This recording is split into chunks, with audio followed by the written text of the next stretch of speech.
Welcome back to Chris and Retro. Tonight's video is about chaos. I'm not sure if there's chaos in your life right now, or if you feel exempt from all the chaos that I'm seeing, but I think we're generally living in a climate in our world that is chaotic.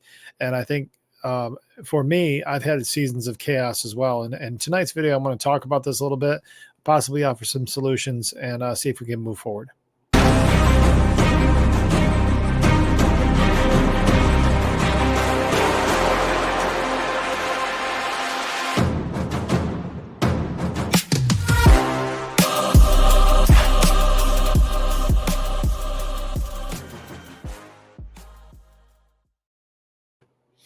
Tell you what's inspired this video tonight is basically just social media, the news, the interactions with others.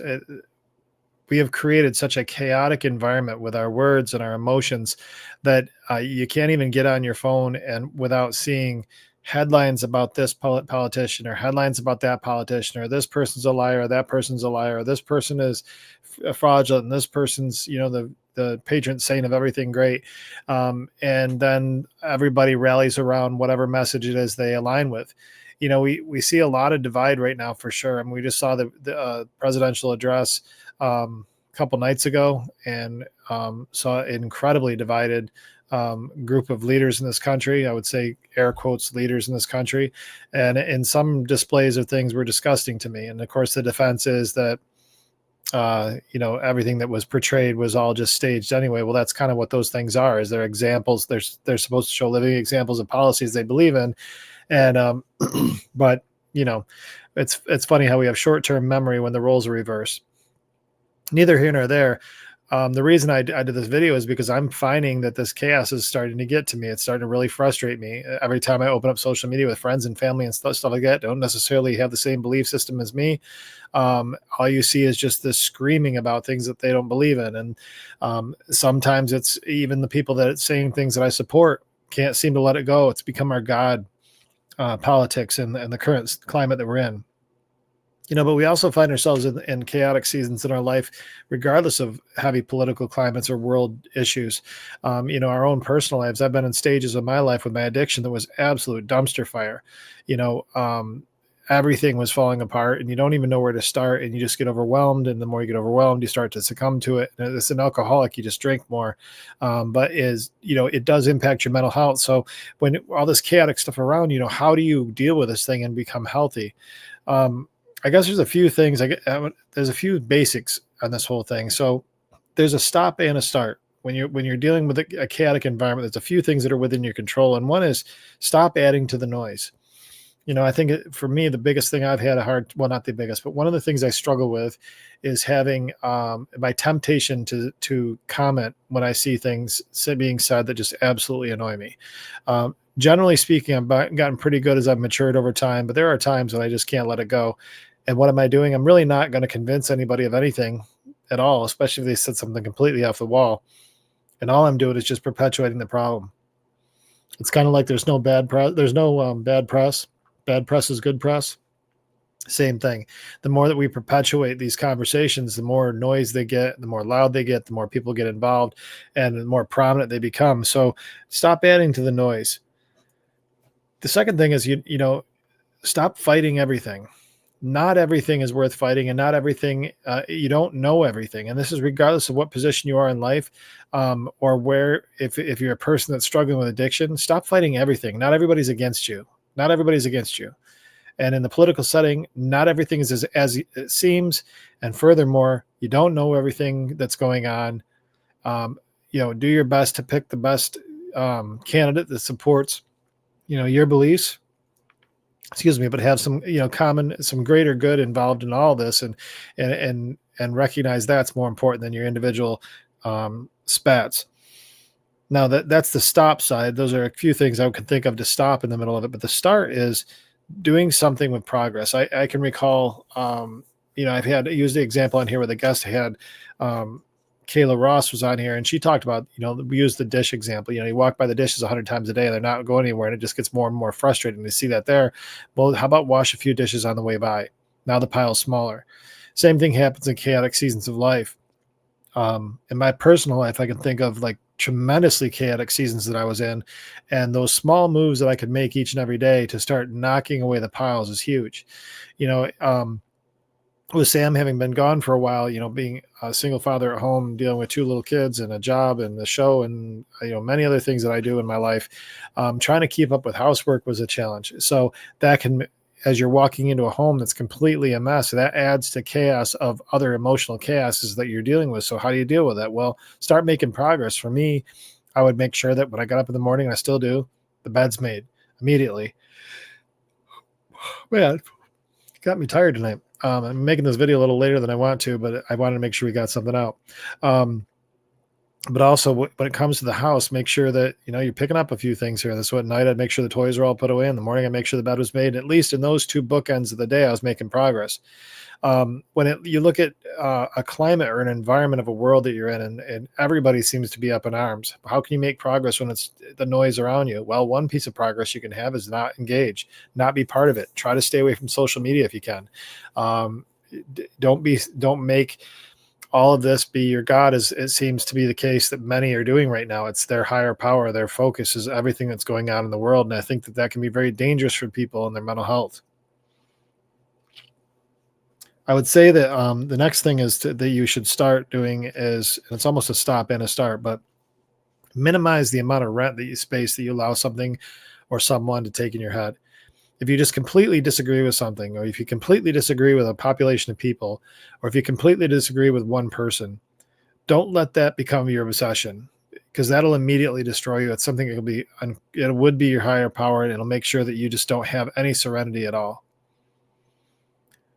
Now, in AA, we really embrace the notion of acceptance, accepting life as it is and not as we'd have it be, focusing not so much on what's going in the world, but what's going on inside of us. That acceptance piece is the key to all of our serenity, and so that we can have a reasonably good life now and what we consider to be supremely good in the next. Now, I'm bringing in both the serenity, prayer, and acceptance, but I think a lot of ways they dance together. But when we're dealing with chaotic times and things are incredibly out of our control, this constant obsession over other people's inventories will drive you mad and leave you incredibly disappointed, defeated, disillusioned, lacking focus, making no progress, and quite possibly, for those that are in addiction, relapse. We cannot afford to not live with a life of acceptance. Now, when I say acceptance, it's not like, oh crap. It's not saying, oh boy, yeah, well, I'll just deal with it. Come give me another one. No, acceptance is simply saying, my focus is going to be on what I can do within me today to be better today. That's acceptance. It's just saying, I understand all these things are going on. It's not anything that I can do anything with. What I can do is take my own inventory and find ways to improve me today. I would question yourself. Start questioning yourself more. Why do you feel the need to engage? Why? And again, a lot of this is leaning towards more our current political environment, but I really think if you look about family troubles or any number of calamities we find ourselves in, or chaotic situations, why do you choose to engage with others, so passionately? Why would you put yourself in a situation that you're just going to perpetuate this argument? I had a post I put the other night, actually, very frustrated and calling out something that disgusted me in the presidential speech the other night relative to the child beating cancer, and you can't even just recognize this kid beating cancer because you've got to show such disdain for the president. I find that to be incredibly disheartening, but also disgusting that a group of adults would behave that way, regardless if you think it's staged or not. That's still an actual little kid. Don't play that game. And it really made us look bad as a country behaving that way. It showed that there's not unity for the flag. That it's only about personalities that you like or don't like. We're constantly these personality conflicts. So with that, I have to question myself, why would I engage in any conversation about it? Because the people that I'm going to be engaging with are not going to agree with me. Why would I ever find a need to get involved in this emotional vetting when it's not going to have a result? So that would be the next question. What are you trying to accomplish? What objective are you trying to achieve? Is it reasonable through this activity, or is it completely unattainable? And if it's completely unattainable, what is the point? What's the point? What is your objective? Why are you getting involved in those things? Chaos is a tremendously challenging thing, and it can really destroy your mental health, and it can absolutely derail sobriety. My encouragement to the recovery community that oftentimes is my audience on here, you know, do your very best not to get caught up in this with this world, even if it heavily troubles you. Don't get caught up in that. Go back to your basics and your principles of recovery and do what you understand to be true. Understand that you know that there's work to be done in you today, regardless of what's going on in the circumstances around you. We have gratitude lists. No matter how bad things are, write down the things you're thankful for today. Get your mindset in a correct place so that your whole world is not wrapped around things that you cannot control. And quite honestly, if you are honest with yourself, probably know very little about what actually is going on. You're only responding to what's being fed to you.